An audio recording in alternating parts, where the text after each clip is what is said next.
உண்மை, உழைப்பு, விசுவாசம் இவை அனைத்திற்கும் மதிப்பளிக்காத திராவிட முன்னேற்ற கழகத்திலிருந்து என்னை விலக்கி கொண்டு இவை மூன்றுக்கும் உதாரணமாக விளங்கி கொண்டிருக்கின்ற வருங்கால தமிழக முதல்வர், அனைத்திந்திய அண்ணா திராவிட முன்னேற்ற கழக பொதுச் செயலாளர் அண்ணன் எடப்பாடி கே பழனிசாமி அவர்களின் முன்னிலையில் அண்ணன் செல்லூர் ராஜு அண்ணன் செல்லூர் ராஜு முன்னாள் அமைச்சர் அண்ணன் செல்லூர் ராஜு அவர்களின் ஏற்பாட்டில் இன்று என் ஆதரவாளர்களுடன் அனைத்திந்திய அண்ணா திராவிட முன்னேற்ற கழகத்தில் இணைத்து கொண்டு கழக பணியாற்றிட வாய்ப்பளித்த அண்ணன் எடப்பாடியார் அவர்களுக்கு என் நெஞ்சம் நிறைந்த நன்றி.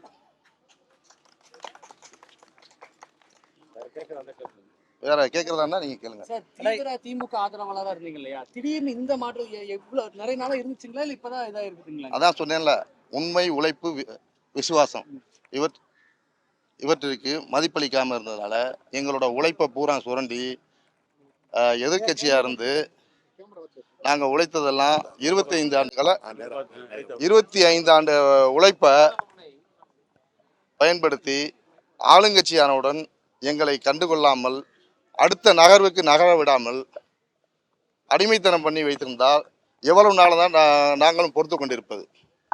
அதனால் என்னை விலக்கி கொண்டு இன்று அண்ணன் எடப்பாடியார் முன்னிலையில் அண்ணன் முன்னாள் அமைச்சர் செல்லூர் ராஜு அவர்களின் ஏற்பாட்டில் என்னை கழகத்தில் இணைத்துக் கொண்டேன். திமுக என்ன எதிர்பார்த்தீங்க, என்ன கேட்டீங்க, உங்களுக்கு கிடைக்கலங்க?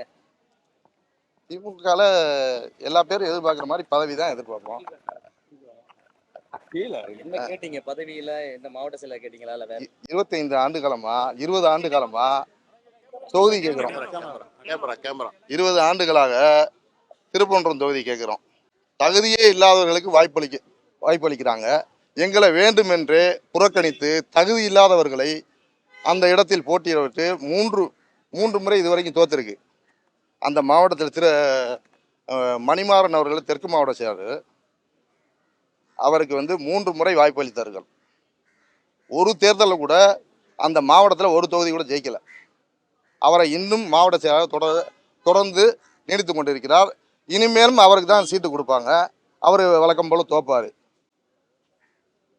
அப்படி ஆட்களுக்கு கொடுக்கும்போது எங்களுடைய உழைப்பை நன்கு அறிந்த அண்ணன், நாங்கள் எதிரணியில் இருந்தாலும் எங்களுடைய கழக பணி என்னவென்று அண்ணன் செல்லூர் ராஜு அவர்களை கேட்டால் நன்றாக தெரியும்.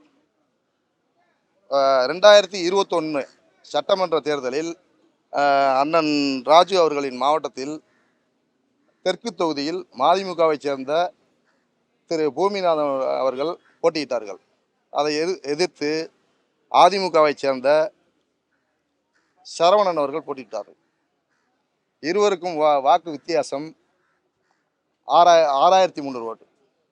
இதில் இதுவரைக்கும் செல்லூர் பகுதியில் என்னைக்காச்சும் எம்ஜிஆர் காலத்துலேருந்து இன்னைக்கு வரைக்கும் அந்த பகுதியில் எனக்கு ஒதுக்கப்பட்ட 3 வார்டுகளில் லீடிங் வாங்கினதா சரித்திரமே கிடையாது.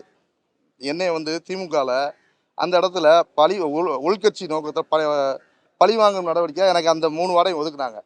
ஆனால் திரு பூமிநாதன் அவர்கள் வெற்றி பெறக்கு முதற் காரணமாக இருந்து இந்த செல்லூர், ஆழ்வார்புரம், மதிச்சியம் இந்த 3 வார்டுலையும் 3800 ஓட்டு லீடிங் வாங்கி கொடுத்தேன். குறிப்பாக அண்ணன் இருக்கிற செல்லூர் பகுதியில் செல்லூர் வார்டில் 1800 ஓட்டு லீடிங் வாங்கி கொடுத்தேன்.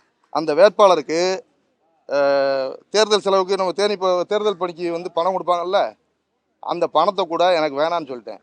அங்கே உள்ள நிர்வாகிகளையும் விட்டுவிட்டு நானாக தனிப்பட்ட முறையில் நிர்வாகிகளை அமைச்சு தேர்தல் பார்த்து அவரை 6300 ஓட்டு வித்தியாசத்தில் வெற்றி பெற வைத்தேன். அது அண்ணனுக்கு முழுசா தெரியும். அண்ணன் கேட்டு இப்போ நேற்றுக்கு மன்னன் அவர்கள் இணைஞ்சிருக்காங்க அதிமுகல.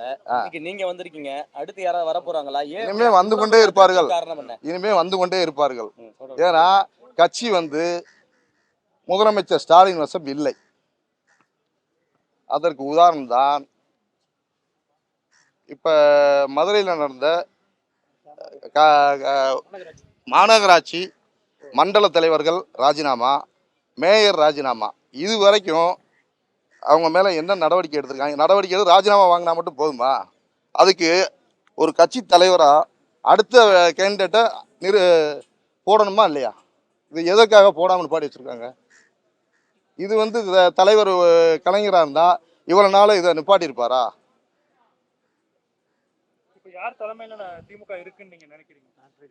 சபரீசன் கம்பெனி கையில தான் இருக்கு. ஏன் இப்படி சொல்றீங்க? சபரீசன் கம்பெனி எப்படி? ஏன் சபரீசன் இதுல இருக்கு? ஏன்னா இப்போ போன வாரம் பார்த்தீங்கன்னா எல்லா மாவட்டத்திலையும் போய் ஆய்வு பண்ணாரா இல்லையா? உங்க பத்திரிகைலாம் வந்துச்சா இல்லையா?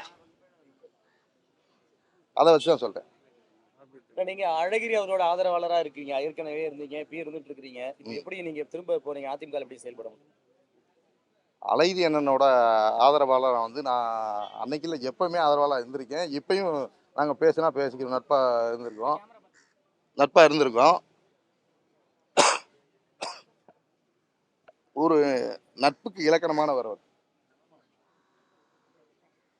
அதற்கு உதாரணமாக என்னுடைய மகள் திருமணத்திற்கு அழைப்பிதழில் பேரே போடவில்லை, அவர் வந்து சிறப்பு செய்தார். திரு உதயநிதி ஸ்டாலின் அவர்களிடம் இதே நாள் செப்டம்பர் 19 பிப்ரவரி 19 2023 அன்று இதே நாள் என்னுடைய மகள் டாக்டர் பிரியதர்சினிக்கும் என்னுடைய மருமகன் டாக்டர் யோகேஷ் சக்திவேல் அவர்களுக்கும் திருமணம் நடைபெறதாக இருந்து நிச்சயிக்கப்பட்டு முறைப்படி துணை முதல்வரிடம் அனுமதி பெற்று அவர்கிட்ட டேட் வாங்குறதுக்கு 1 மாதம் ஆச்சு. அந்த திருமணத்துக்கு கூட வரல.